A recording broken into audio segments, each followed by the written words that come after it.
Hello everyone. I'm recording this on rather a windy Sydney winter's afternoon, but sun's shining, but it's only about 16 degrees outside. I'm Kay from Up and Away Bookkeeping Software Consulting, and also do-it-yourself bookkeeping support for Small Business Australia. So the subject today is making confident business decisions using all of those tools, reports that I have been telling you about. So let's get started. Let me share my screen and start the slideshow. So there we go. By the way, I've been playing with PowerPoint, as you can probably tell. So making confident business decisions with your numbers. So using numbers to plan and to pivot. So you don't just record those numbers. They all mean something and they're all helpful. So your numbers are decision tools, not just paperwork for the taxman or the ATO. Don't see them as something that is a chore. They are very helpful and will help keep your business on track. They'll help you spot what's working and maybe what's costing too much. They help you plan ahead with confidence and not guesswork. Don't guess if you think your pricing is correct, if you think you're making a profit.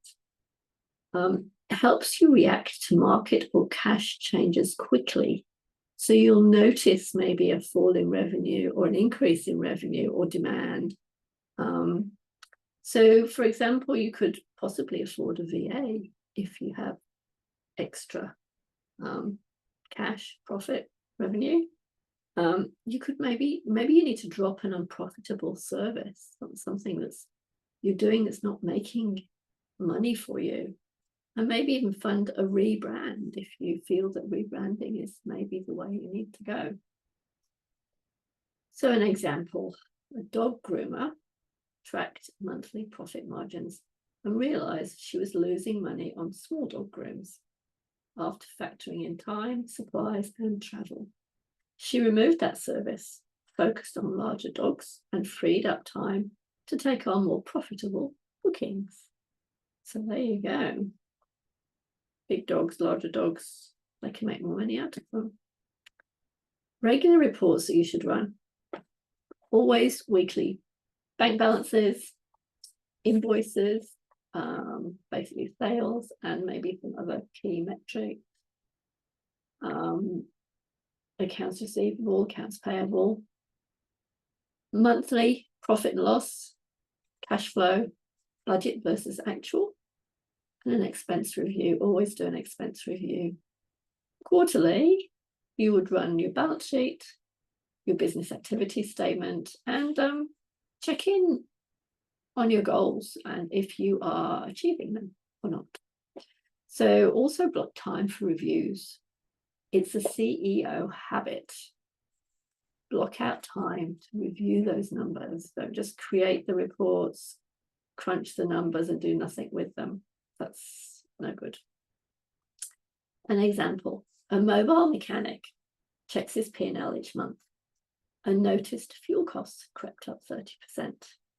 After digging deeper, he realized detours were costing him time and money. So he revised his service area and he increased efficiency. So he wouldn't have known that if he hadn't been recording his numbers, running his reports, and analyzing them. Setting up a simple financial dashboard. Now you can use the Xero dashboard. You can even have KPIs, which is key performance indicators. On there, you can add them. I can show you how to do that. And you can have basic things like sales. You might want to look at some of your expense accounts, such as maybe wages, subscriptions. You can also use Google Sheets or Excel, or there are tools like Fathom. They're apps. They cost a little bit more money. They're more sophisticated. And obviously you have to have the time to put the data in, or at least extract it from possibly Xero or QuickBooks, and certainly to analyze the data.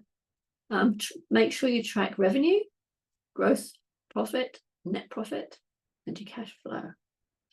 Your accounts receivable and accounts payable you need to look at, and make sure you've got enough cash in the bank as a buffer. Start simple and grow as your confidence does.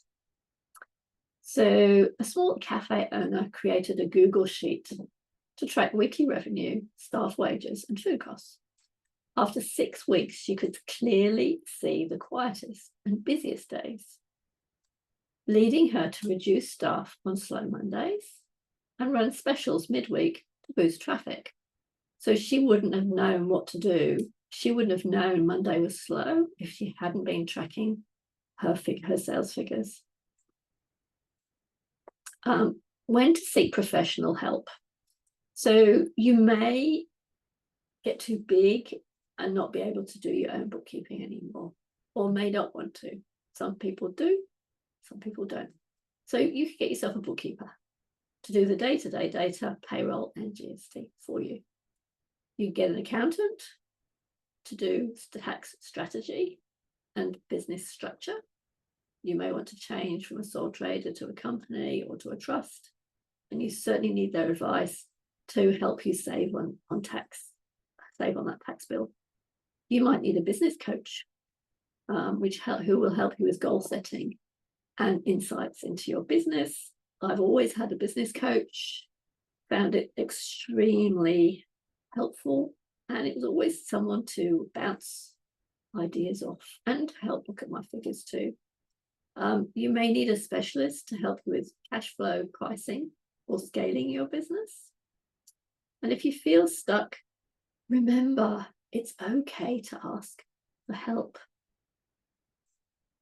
So a tradie was overwhelmed by late BAS lodgements and inconsistent quotes.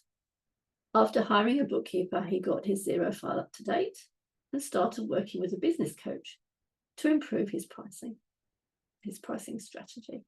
His stress dropped and his profits increased. So there you go. A new small business owner made a GST error and underpaid by $1,500. Instead of panicking, she spoke with her bookkeeper, learned how to amend her BAS, and now feels more confident reading her reports and asking questions each quarter. Always ask questions. Even if somebody else prepares the reports for you, ask questions. Building your financial confidence mindset. Talk about money. Keep learning in small steps. Celebrate small wins and reframe mistakes as learning. It wasn't a mistake. You always learn by your mistakes. Ask, what is this report telling me, if you don't understand? So that is, in a nutshell, how you can make confident business decisions. And it all starts with those numbers. So let me know if you need any help or advice. And yeah, good luck.